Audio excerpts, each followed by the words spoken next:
कोई बड़ा कंसेप्ट नहीं है, एकदम हलवा फॉर्मूला है जिसे समझना है, कैसे अप्लाई करना है। अगर इस कंसेप्ट पे अच्छे से अच्छे लेवल का अगर क्वेश्चन पूछना चाहेगा तो वो एक वर्ड के अकॉर्डिंग घूमेगा, एटॉमिसिटी के अकॉर्डिंग।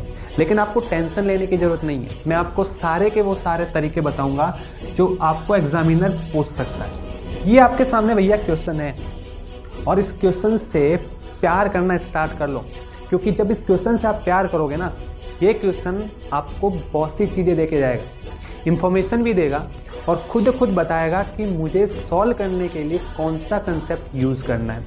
आपको चाहे कोई भी क्वेश्चन करना हो, कोई भी, बस क्वेश्चन को देखने का नज़रिया बदलना पड़ेगा। अगर आप चाहते हो कि JEE advance, JEE mains, NEET का क्वेश्चन 20 to 30 सेकंड में सॉल्व हो जाए तो आपको देखने का नज़रिया बदलना पड़ेगा।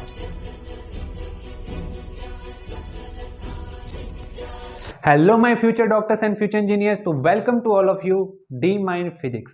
आज मैं आपके लिए some basic concept of chemistry का लेक्चर नंबर 13 लेकर आया हूँ।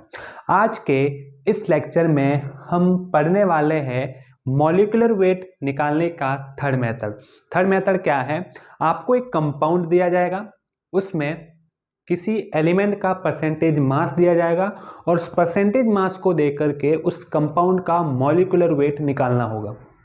अब कंसेप्ट क्या है इसका? कोई बड़ा कंसेप्ट नहीं है, एकदम हलवा फॉर्मूला है जिसे समझना है, कैसे अप्लाई करना है। ठीक है, क्या है फॉर्मूला? देखो, परसेंटेज एलिमेंट या percentage mass of element equal to atomic weight of that compound into atomicity into 100 divided by molecular weight of compound। बस ये छोटा सा फॉर्मूला है जो यूज करना है। क्या है? परसेंटेज एलिमेंट या परसेंटेज मास, ठीक है, molecular weight of compound, atomic weight of that compound, atomicity into 100। बस एक फॉर्मूला है। आपको एग्जामिनर अगर इस कंसेप्ट पे अच्छे से अच्छे लेवल का अगर क्वेश्चन पूछना चाहेगा तो वो एक वर्ड के अकॉर्डिंग घूमेगा, एटॉमिसिटी के अकॉर्डिंग, क्योंकि वो एटॉमिसिटी को अलग अलग तरीके से देगा आपको। कभी हाइड करके देगा तो कभी एक अलग अंदाज में देगा, और उस अलग अंदाज में देने की वजह से वो क्वेश्चन थोड़ा अच्छे लेवल का बन जाता है। लेकिन आपको टेंशन लेने की जरूरत नहीं है, मैं आपको सारे के वो सारे तरीके बताऊंगा जो आपको एग्जामिनर पूछ सकता है। ठीक है, इस फॉर्मूले को याद कर लो। अब हम चलते हैं इसके कुछ क्वेश्चंस के साथ। देखो भैया, आपके सामने 3 क्वेश्चन है। फर्स्ट है 20% mass of nitrogen, 20% mass of nitrogen present in a compound, possible molecular weight of that compound। आपको इस क्वेश्चन के 4 ऑप्शन दे रखे हैं, 50, सेकंड ऑप्शन है 100, थर्ड ऑप्शन है 140 और फोर्थ ऑप्शन है 180। ठीक है, ये आपके सामने भैया क्वेश्चन है और इस क्वेश्चन से प्यार करना स्टार्ट कर लो, क्योंकि जब इस क्वेश्चन से आप प्यार करोगे ना, ये क्वेश्चन आपको बहुत सी चीज़ें दे के जाएगा, इन्फॉर्मेशन भी देगा और खुद बताएगा कि मुझे सॉल्व करने के लिए कौन सा कंसेप्ट यूज़ करना है। कैसे? 20% मास ऑफ नाइट्रोजन, यानी किसी एलिमेंट का परसेंटेज मास दे रखा है और पूछा जा रहा है कंपाउंड का मॉलिक्यूलर वेट। मतलब अभी जो हमने जो स्ट्रेटजी पढ़ी है, जो कंसेप्ट पढ़ा है, बस वही यूज करना है। क्या था? हमें percentage mass equal to atomic weight into atomicity into 100 divide by molecular weight of compound.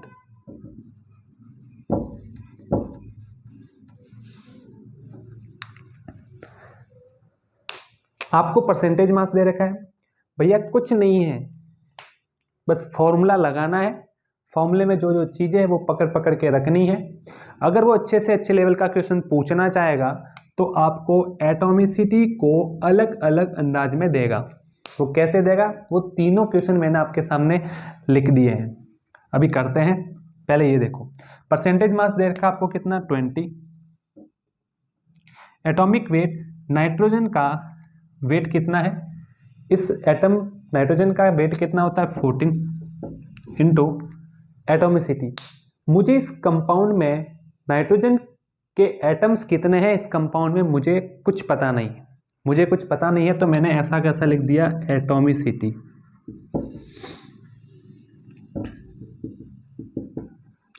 Into 100 और divide by molecular weight of compound जो हमें निकालना है। ये 0 से 0 गया, 2 से 14 गया, कितना आया मॉलिक्यूलर वेट इक्वल टू हो गया 70 इंटू एटॉमिसिटी।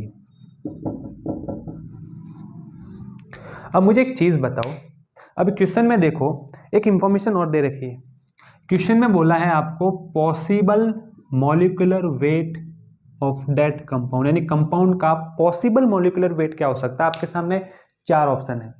भाई मुझे एक चीज़ बताओ, एक कंपाउंड में एटम्स कैसे हो सकते हैं, 1 2 3 4 5 इस तरीके से हो सकते हैं। क्या एटम ऐसे हो सकते हैं 1.1 1.2 1.3? नहीं हो सकते। इसका मतलब एटॉमिसिटी जो है वो क्या क्या हो सकती है, 1 हो सकती है। अगर 1 हुई तो मॉलिक्यूलर वेट कितना होगा 70। क्या 70 ऑप्शन में है, नहीं है। और क्या हो सकती है, 2 हो सकती है, तो मॉलिक्यूलर वेट कितना होगा 70 इंटू 2 140। और क्या हो सकती है, 3 हो सकती है, तो मॉलिक्यूलर वेट क्या हो जाएगा 70 इंटू 3 कितना हो जाएगा 210। तो इसमें ऑप्शन में क्या दे रखा है 140, तो आपका जो आंसर है वो है थर्ड 140। कुछ नहीं करना है, क्वेश्चन को पकड़ो, क्वेश्चन को पकड़ो, वो क्वेश्चन खुद आपको इंफॉर्मेशन देगा और साथ में कंसेप्ट भी बताएगा कि आपको कौन सा कंसेप्ट यूज करना है मुझे सॉल्व करने के लिए। नेक्स्ट क्वेश्चन देखो, 5% mass of an element, atomic weight 80, present in a compound, minimum molecular weight of compound will be. Percentage mass दे रखा है, कंपाउंड का मॉलिक्यूलर वेट पूछा है, मतलब वही कंसेप्ट यूज करना है। अब ये क्वेश्चन है, इस क्वेश्चन से प्यार करो, इस क्वेश्चन को देखने का नजरिया बदलो। जब मैंने क्वेश्चन को देखने का नजरिया बदला तो इस क्वेश्चन ने मेरे ऊपर बहुत सारी इंफॉर्मेशन फेंकी। पहला तो इसने बताया कि भैया परसेंटेज मास दे रखा है, दूसरा एटॉमिक वेट दे रखा है, और एक और चीज इसने बोली है मिनिमम मॉलिक्यूलर वेट। अब इस इंफॉर्मेशन को कैसे यूज करना है वो मैं बताता हूं। कॉन्सेप्ट क्या है, बस यही फॉर्मूला आपको याद रखना है, और इसी फॉर्मूले से हम सारे, चाहे एडवांस लेवल का क्वेश्चन हो चाहे नॉर्मल लेवल का क्वेश्चन हो, हम इसी फॉर्मूले से करेंगे। परसेंटेज मास कितना दे रखा है 5 इक्वल टू एटॉमिक वेट 80, और एटॉमिसिटी के बारे में हमें कुछ भी इंफॉर्मेशन नहीं है, तो भैया हमने लिख दिया ऐसा का ऐसा इंटू 100 अपॉन मॉलिक्यूलर वेट जो हमें निकालना है। ये इससे कटा 20 बार, तो कितना होगा molecular weight equal to 1600 into atomicity.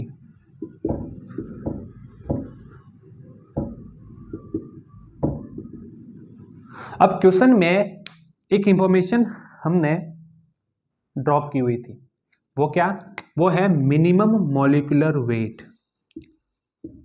भैया मॉलिक्यूलर वेट मिनिमम होने के लिए एटॉमिसिटी का मिनिमम होना जरूरी है, और एटॉमिसिटी मिनिमम कितनी हो सकती है, क्या 0 हो सकती है, ना 0 तो नहीं हो सकती। कितनी हो सकती है, 1 हो सकती है। मिनिमम कितनी हो सकती है, 1 हो सकती है। तो देखो इस इंफॉर्मेशन से एटॉमिसिटी की इंफॉर्मेशन निकली कि नहीं। तो भैया क्वेश्चन खुद चिल्ला चिल्ला के बोलता है कि मैं ये इंफॉर्मेशन देता हूं और मैं खुद बता रहा हूं कि ये कॉन्सेप्ट यूज करना है, बस वैल्यू रखो और सॉल्व करो। ये हो गया 1। अब एक चीज याद रखना, हमेशा याद रखना, जब भी तुम्हें मिनिमम मॉलिक्यूलर वेट पूछे, जब भी आपको क्वेश्चन में मिनिमम मॉलिक्यूलर वेट पूछे, आपको वहां पे हमेशा एटॉमिसिटी कितनी लेनी है, एक। कितनी लेनी है एटॉमिसिटी, आपको ऑलवेज कितनी लेनी है, एक लेनी है। इस बात की गांठ बांध लो। अब चलो नेक्स्ट क्वेश्चन पे। A metal chromate is isomorphous with K2SO4. 10% mass of metal present in it. Atomic weight of metal will be. हमें इस मेटल का एटॉमिक वेट पूछा है क्वेश्चन में। बस क्वेश्चन को देखने का नजरिया बदलो। मैंने इस क्वेश्चन को देखने का नजरिया बदला तो इस क्वेश्चन ने बहुत सारी इंफॉर्मेशन दी मेरे को। एक तो बोला उसने कि मेटल का परसेंटेज मास दे रखा है, और दूसरी एक इंफॉर्मेशन दे रखी है आइसोमॉर्फस है। ये कोई मेटल क्रोमेट है वो K2SO4 के आइसोमॉर्फस। अब ये आइसोमॉर्फस क्या होता है, यहां देखो। आइसोमॉर्फस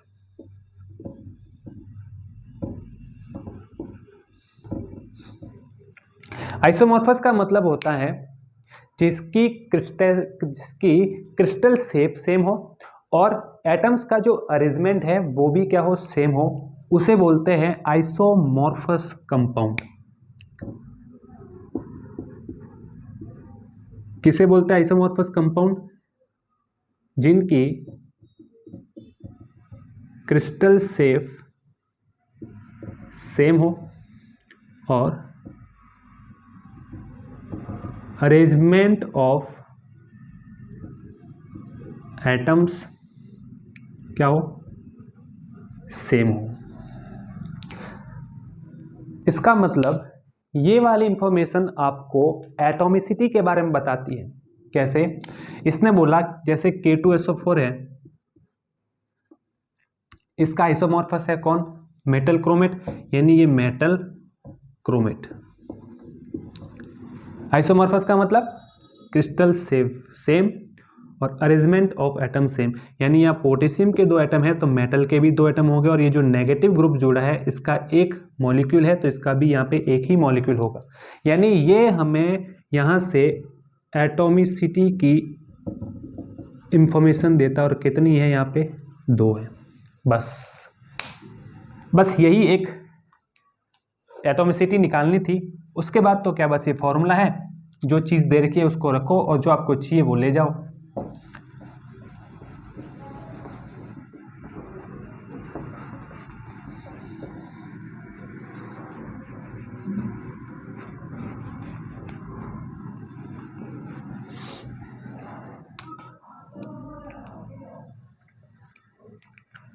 बस इसको भी रखना है फॉर्मूले में। परसेंटेज मास कितना दे रखा है, 10।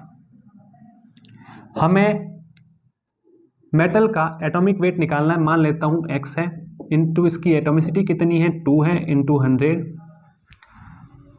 इस मेटल क्रोमेट का मॉलिक्यूलर वेट कितना होगा, मेटल का कितना माना हमने, x माना तो ये 2x प्लस क्रोमियम का कितना होता है 52, और ऑक्सीजन 1 का 16 और 4 कितना 66, तो कितना हो गया 6 और ये हो गया 11, 116।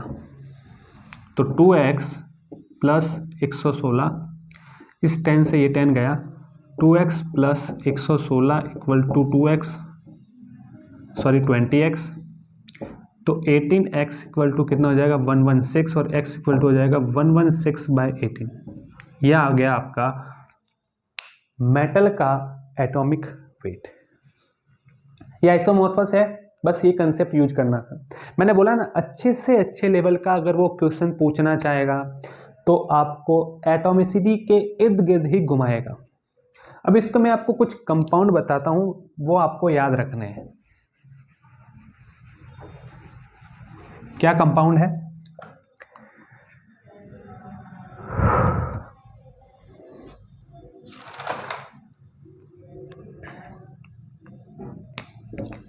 पहला याद रखना आपको,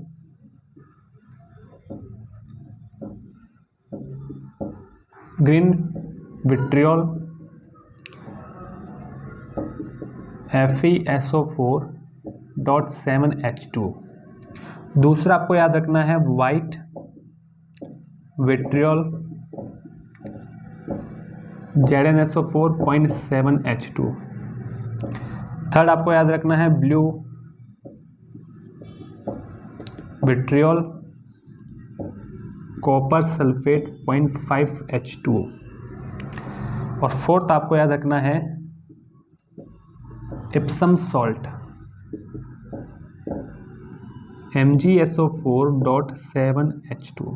क्योंकि कभी कभी आपको ये नहीं बोलेगा क्वेश्चन में, आपको ये नाम बोलेगा कि जैसे मान लो कोई मेटल क्रोमेट है जो ग्रीन विट्रियोल के आइसोमॉर्फस है, तो आपको इसका फॉर्मूला भी तो पता होना चाहिए ना।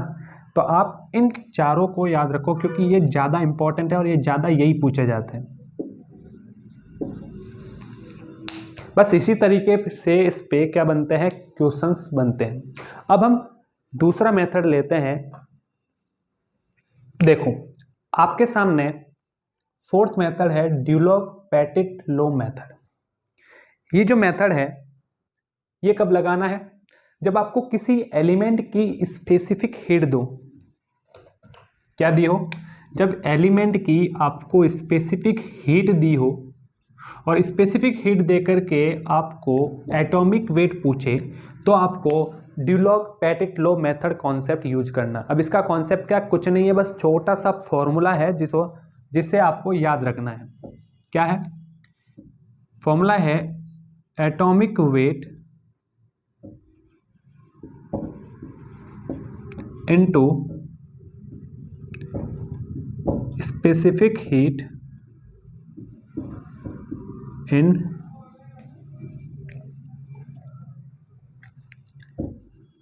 Calorie per gram equal to 6.2।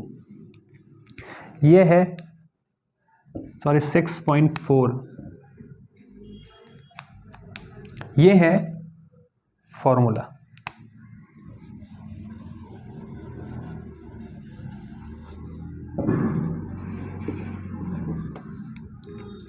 Atomic weight into specific heat equal to 6.4। अब इस मेथड की एक खास बात यह है कि इस मेथड से आप जो भी एटॉमिक वेट निकालते हो वो एग्जैक्ट एटॉमिक वेट नहीं होता। इससे जो भी एटॉमिक वेट निकलेगा वो होगा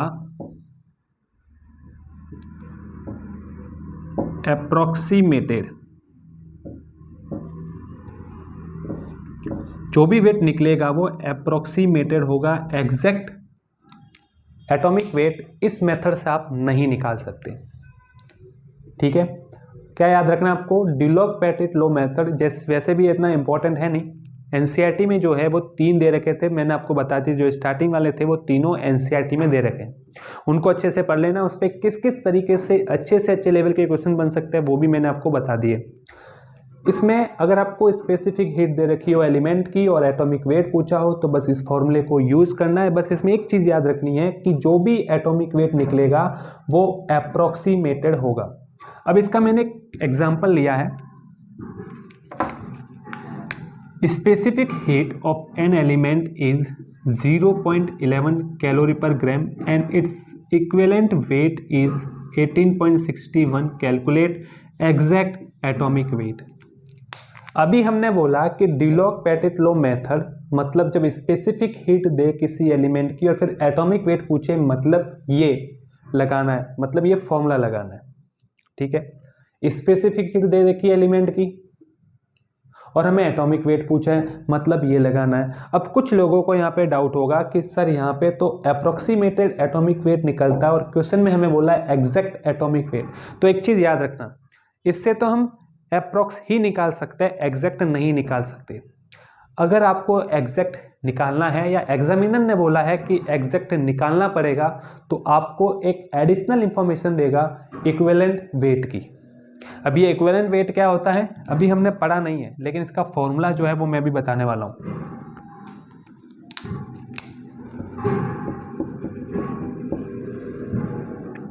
फॉर्मूला क्या है, एटॉमिक वेट हमें निकालना है,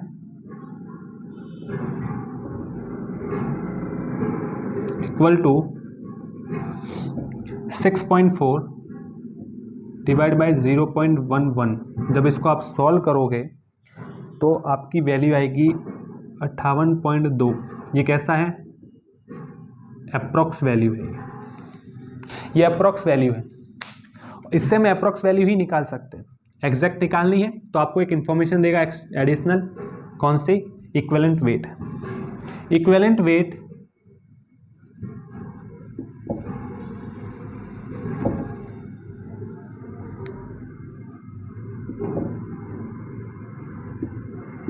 वेट EW का फॉर्मूला क्या होता है? इसका फॉर्मूला होता है atomic weight divide by valency factor.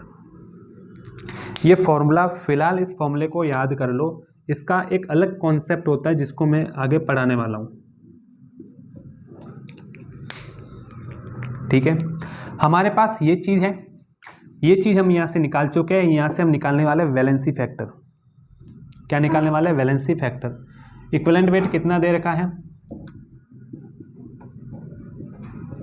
Atomic weight कितना है? 58.2। और इक्विवेलेंट वेट कितना दे रखा है? 18.61। जब इसको सॉल्व करोगे तो 6.1 आएगा। वैलेंसी फैक्टर की एक खास बात यह है कि ये कभी डेसिमल में नहीं आता। इसकी वैल्यू एग्जैक्ट होनी चाहिए, इंटीजर फॉर्म में होनी चाहिए। कैसी होनी चाहिए? इंटीजर वैल्यू ही होती है इसकी। ऑलवेज कैसी होती है? ये भैया ऑलवेज जो है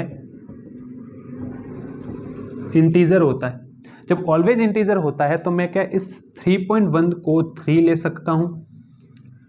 3 ले सकता हूँ नहीं, 3 लेना पड़ेगा। 3 लिया। अब इस वैल्यू को वापस इस फॉर्मूले में रख के हम जो अब एटॉमिक वेट निकालेंगे वो आएगा exact atomic wait. Equivalent wait कितना दे रखा है? इक्विवेलेंट वेट दे रखा है आपको 18.61 इंटू अभी आपका बैलेंसी फैक्टर कितना आया? 3। ये आ गया आपका एग्जैक्ट एटॉमिक वेट।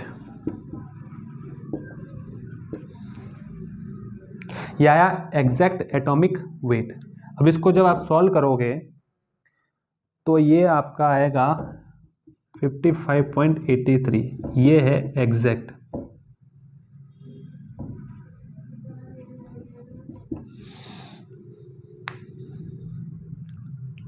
ठीक है, किस तरीके से सॉल्व करना है ये देख लो। आपको चाहे कोई भी क्वेश्चन करना हो, कोई भी, बस क्वेश्चन को देखने का नजरिया बदलना पड़ेगा। अगर आप चाहते हो कि JEE advance, JEE mains, NEET का क्वेश्चन 20 to 30 सेकंड में सॉल्व हो जाए तो आपको देखने का नजरिया बदलना पड़ेगा। कैसे बदलना पड़ेगा ये मैंने बता दिया आपको। क्योंकि जब आप देखने का नजरिया बदलोगे तो वो क्वेश्चन खुद आपको इंफॉर्मेशन देगा और खुद ही बताएगा कि कौन सा कॉन्सेप्ट यूज करना है ताकि मैं सॉल्व हो जाऊं। ठीक है, आज के लिए इतना ही। मिलते हैं नेक्स्ट क्लास में, तब तक पढ़ते रहिए। All the best.